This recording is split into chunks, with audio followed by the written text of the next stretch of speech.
selamat pagi. Jumpa lagi di Berita Padang bersama saya, Afrin Meriana. Sejumlah berita aktual dan menarik akan kami sajikan untuk Anda. Berikut 3 berita utama pagi ini.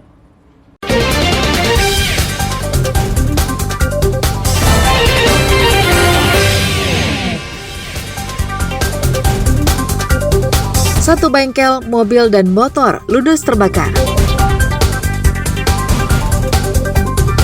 Coba kabur dari sergapan polisi. Pengedar sabu-sabu tak berkutik saat dibekuk di halaman rumah seorang warga. Seorang nenek renta tinggal di gubuk reot berlantai tanah bersama anaknya di Situjuh Limonagari, 50 kota.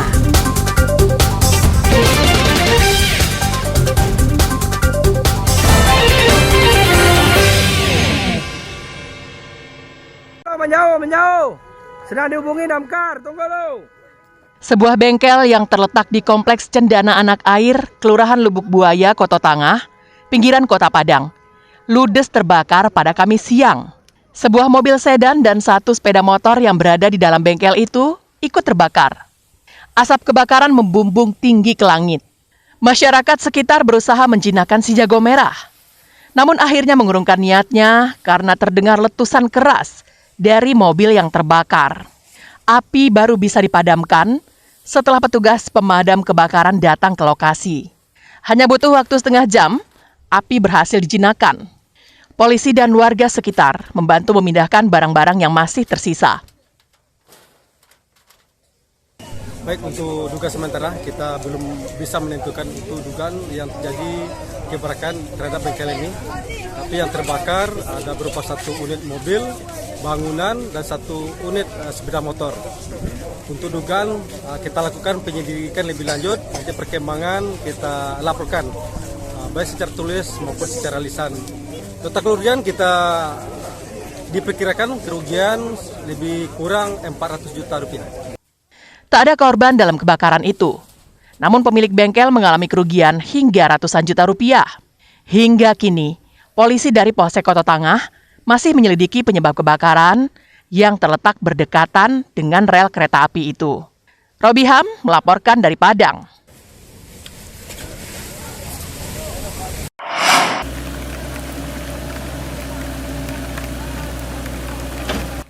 Seorang penambang pasir dilaporkan tertimbun material bongkahan pasir di Nagari Gurun, Kecamatan Harau, 50 kota. Rekan korban yang mengetahui peristiwa itu melaporkannya ke Wali Jorong dan tim SAR. Pos SAR 50 kota yang mendapatkan laporan menuju lokasi untuk mengevakuasi korban. Namun upaya evakuasi tak bisa serta-merta dilakukan karena malam hari dan cuaca tak bersahabat. Selain itu, material longsoran yang menimbun korban juga sangat banyak karena korban tertimbun bukit yang longsor. Beruntung, saat itu ada alat berat yang bersedia membantu menggali pasir timbunan itu. Setelah bekerja hampir 3 jam, tim SAR menemukan titik terang tentang keberadaan korban yang ditandai dengan ditemukannya topi korban. Setelah penemuan itu, evakuasi dilakukan tidak lagi menggunakan alat berat. Jasad korban akhirnya ditemukan tim SAR dalam kondisi meninggal dunia. Korban tertimbun material longsor setinggi lebih dari 3 meter. Bahwa yang pertama kronologisnya biasa Bapak ini melakukan penambang harian dimulai pada pukul 16.00 sampai 18.00. Namun pada naas pada saat pukul 18.30 dapat kita laporkan dia tertimbun tambang pasir di kedalaman kurang lebih 3 meter, demikian.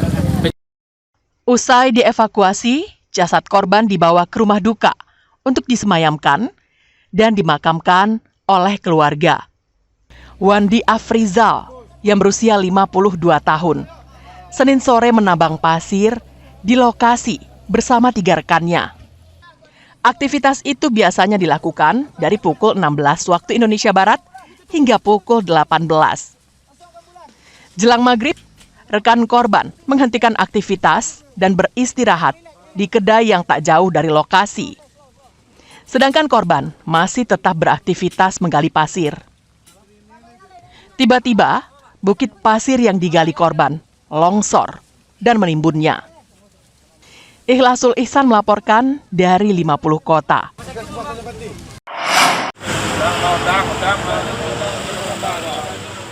Tiga pelajar sekolah menengah pertama dikeluarkan dari sekolah masing-masing karena terlibat kasus pemakaian narkoba dan perundungan di sekolah.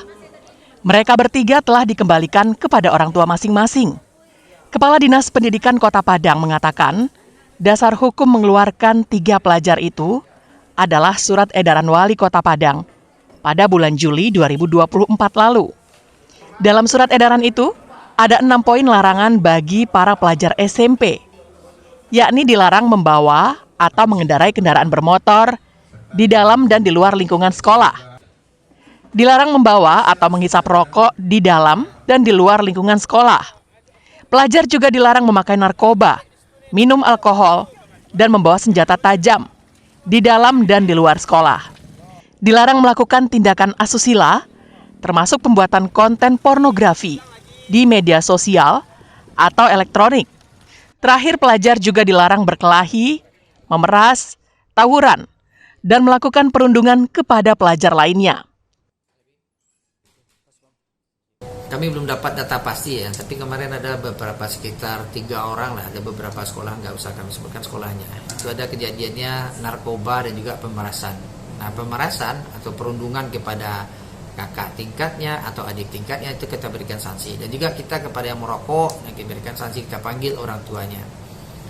Karena ini ada perda kita tentang kawasan merokok, karena anak-anak sekolah tidak boleh merokok, di lingkungan sekolah atau dekat lingkungan sekolah tidak boleh merokok. Nah, kami sangat berharap sekali dukungan dari masyarakat. Sebelum ketiga pelajar itu dikeluarkan, pihak sekolah telah memanggil orang tua mereka masing-masing. Namun bukannya jera, mereka bertiga tetap melakukan pelanggaran.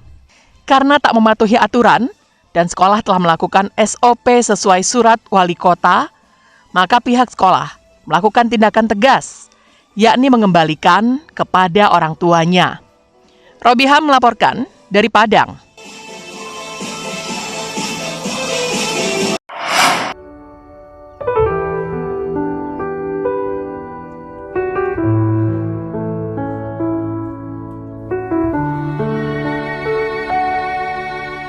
Warga Jorong Sawah Laweh, Situjuh Limonagari, 50 kota, berharap perbaikan rumah seorang warga miskin di daerah itu. Rumah kayu yang masih berlantai tanah ditempati seorang nenek berusia 83 tahun bersama seorang anaknya. Kondisi ini telah dialami sang nenek sejak puluhan tahun. Jika tidak segera diperbaiki, rumah itu terancam ambruk. Di rumah ini, Nurbaina tinggal bersama putranya Aswir yang berusia 64 tahun. Mereka hidup dari hasil pekerjaan Aswir yang serabutan. Kadang-kadang menjadi buruh tani atau mengambil upah memetik kelapa. Sedangkan nenek Nurbaina tidak kuat lagi bekerja. Tubuhnya kurus dan ringkih. Tapi telinganya masih nyaring mendengar. Bahkan, ia masih lancar mengatakan jika dia takut tinggal di rumahnya. Apalagi di samping rumahnya ada pohon manggis yang sudah lapuk. Pada musim bencana seperti sekarang, Nurbaina khawatir pohon manggis itu tumbang dan menimpa rumahnya. Sementara, kondisi rumah Nurbaina sangat memprihatinkan. Atapnya sudah banyak yang bocor, sehingga harus ditambal dengan terpal plastik dan baliho bekas. Sementara dinding dan tonggak rumah reot itu banyak yang lapuk dan keropos. Sebagian dinding ditutup dengan kardus mie instan. Untuk lantai rumah masih tanah dan ditutupi dari potongan bambu yang disusun dan dilapisi karpet bekas di atasnya. Nenek Baina memang salah satu masyarakat yang berada di Jorong Sawah Laweh, termasuk masyarakat yang kurang mampu. Untuk itu kami selaku masyarakat Jorong Sawah Laweh, termasuk Jorong dan juga pemerintahan nagari, berharap untuk memperbaiki rumah Nenek Baina agar dapat ditempati secara layaknya. Kondisi dapur dan kamar sama kusamnya. Tidak ada sanitasi di rumah itu. Jauh dari kehidupan sehat sebagai hak warga negara. Sejatinya, warga di 50 kota harus prihatin dan urunan bersama-sama membuatkan Nurbainah sebuah rumah yang layak huni agar nenek renta itu bisa tenang menjalani masa tuanya. Ikhlasul Ihsan melaporkan dari 50 kota.